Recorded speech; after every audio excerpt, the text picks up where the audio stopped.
السلام علیکم ورحمۃ اللہ وبرکاتہ۔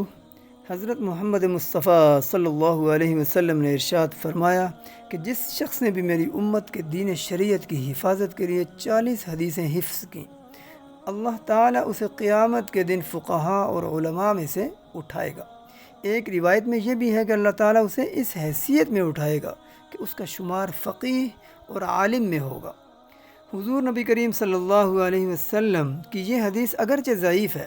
جس کے ضعیف ہونے پر سب کا اجماع ہے، حالانکہ اس کے راویوں میں جلیل القدر صحابہ اکرام کے نام آتے ہیں،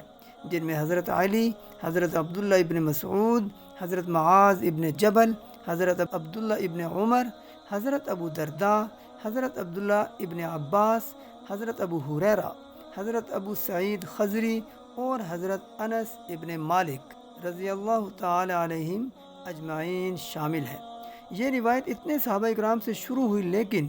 آگے تسلسل قائم نہیں رہا۔ کہیں تابعی تو کہیں تابعین کے معیار پر بات نہیں بنی،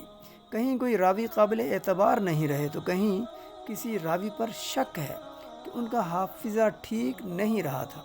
لہٰذا وہ ضعیف تو رہے گی، لیکن اتنے صحابہ سے روایت ہوئی ہے جن پر علماء اکرام نے بہت توجہ دی ہے۔ یہ سب فقہائے صحابہ میں سے ہیں اور بہت چوٹی کے صحابہ میں سے ہیں۔ ہمارا در و مدار روایت پر ہے، اسی کے اوپر حدیث کا مقام و مرتبہ متعین ہوگا۔ اسی حدیث سے متعلق حضرت ابو درداء کی روایت میں ہے کہ حضور نبی کریم صلی اللہ علیہ وسلم نے فرمایا کہ قیامت کے دن میں اس کا سفارش کرنے والا، شفاعت کرنے والا اور اس کے حق میں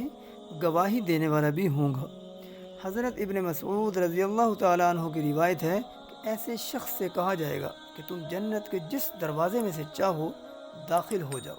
اور عبداللہ ابن عمر رضی اللہ تعالیٰ عنہ کی روایت میں ہے کہ نبی کریم صلی اللہ علیہ وسلم نے فرمایا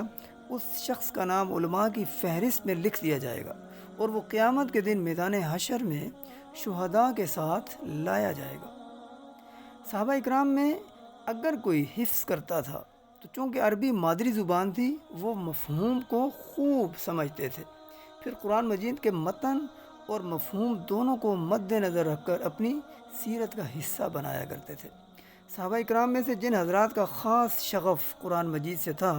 جیسے حضرت عثمان ابن عفان رضی اللہ تعالیٰ عنہ، حضرت عبداللہ ابن مسعود رضی اللہ تعالیٰ عنہ، ایک روایت میں ہے کہ ان کا یہ کہنا تھا کہ جب ہم نبی کریم صلی اللہ علیہ وسلم سے 10 آیتیں پڑھ لیتے تھے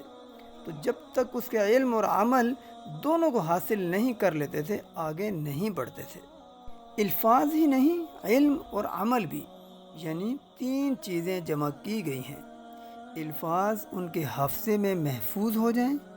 علم ان کے ذہن میں آ جائے اور عمل ان کی سیرت کا حصہ بن جائے۔ 3 شرطیں پوری ہوں گی تو حافظ کہلائے گا، یعنی الفاظ ان کے حافظے میں محفوظ ہو جائیں، علم ان کے ذہن میں آ جائے اور عمل ان کی سیرت کا حصہ بن جائے۔ اب اس اعتبار سے نبی کریم صلی اللہ علیہ وسلم نے فرمایا جس شخص نے عبور دینیہ سے متعلق میری 40 حدیثیں حفظ کیں، اللہ تعالیٰ قیامت کے دن اسے فقہاء اور علماء میں سے اٹھائے گا۔